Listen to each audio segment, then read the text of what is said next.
In 2021, capital markets were searing hot. On average, at least one new firm went public every working day. Then for 2 years, private companies spurned public markets as rising interest rates dashed lofty valuations and share prices wavered. I spoke to Brad Preston, who's the Chief Investment Officer at Mergence Investment Managers, about the state of the global IPO market.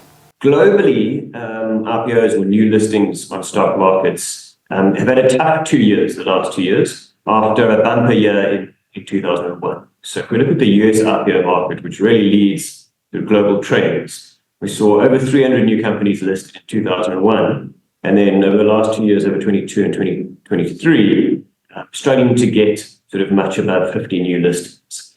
And so there's a lot of hope that we see a turnaround into 2024, obviously from both market participants, companies that want to list, as well as investment bankers and advisors. Right. And that's quite interesting, though. But perhaps you can give us a little bit of, call it economics or investment 101. What are some of the factors that contribute to a vibrant IPO market?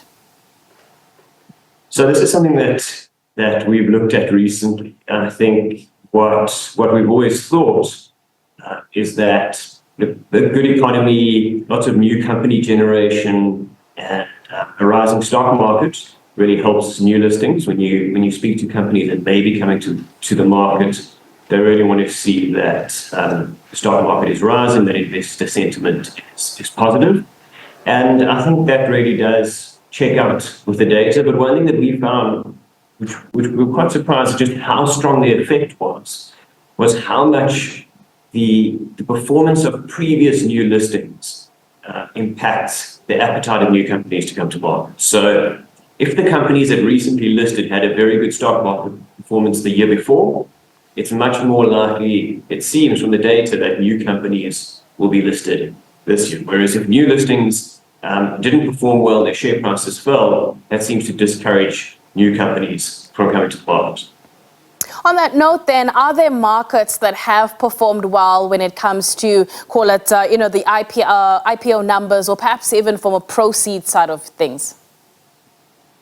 So I think the trend over the last decade or more has been that fewer and fewer companies are remaining listed or coming to the market. So globally, across various different markets that you look at, we've seen the number of listings falling.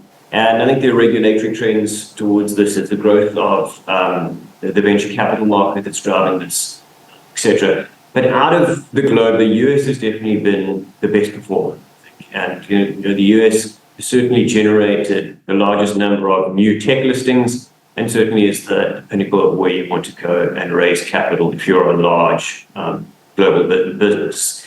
Within that, various different sectors have performed.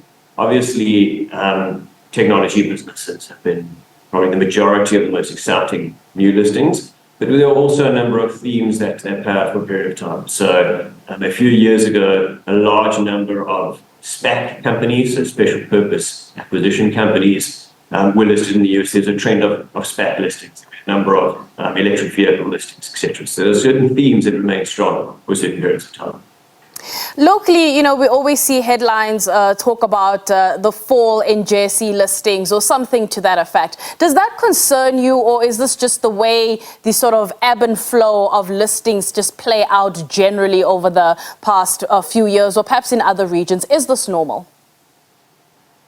So I think, like a lot of things in South Africa, we are very driven by global trends. So if there's a strong global IPO market, it certainly would help the South African market.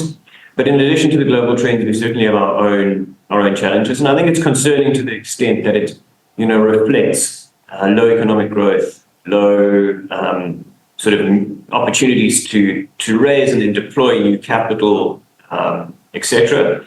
But on the other hand, we've also done some work looking at just what are the opportunities available to a large institutional investors.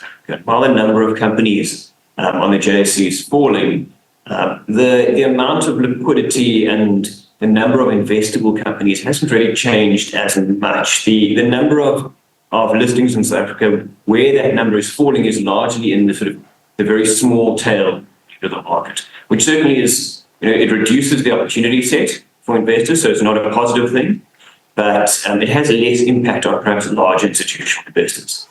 When it comes to investor appetite for IPO listings, are we looking here at high growth companies, or where does it sit versus the profit generating companies? So something that has been an interesting trend over the last number of decades, that's driven global valuations of various different asset classes, has been this fall in interest rates and global bond yields. And that was really in place, sort of a long-term trend of falling bond yields that was in place until the last few years. And when your interest rates are low, when the return that you're getting on cash is very low, that doesn't compete as much with a company that may not be generating profits. So if you're not earning anything on your cash, you may be more willing to invest in a company that's not earning any profits at the moment, but has exciting long-term growth prospects. When, as we've seen now, interest rates rise quite sharply, and you can now earn 5% on short-term dollars, there's an opportunity cost to invest in a business that may be not generating profits and generating dividends. So what we've seen is that over the last 2 decades, the number of companies coming to market that are not profitable has risen quite sharply. A lot of these are high growth businesses, perhaps tech businesses that are reinvesting heavily right now with the future prospects of generating profits longer time into the future. Over the last 2 years, as we've seen interest rates rise quite quickly, that proportion has dropped off. And perhaps one of the reasons is that as we're moving to a normalized interest rate environment, as you could earn interest on your cash, the opportunities cost of investing in a business that may not be profitable for a long time goes up. And so perhaps you would have a preference for profit-generating business that is actually going to be paying you dividends in the near term, because you've got to then replace that interest rate that you perhaps would have earned on that cash.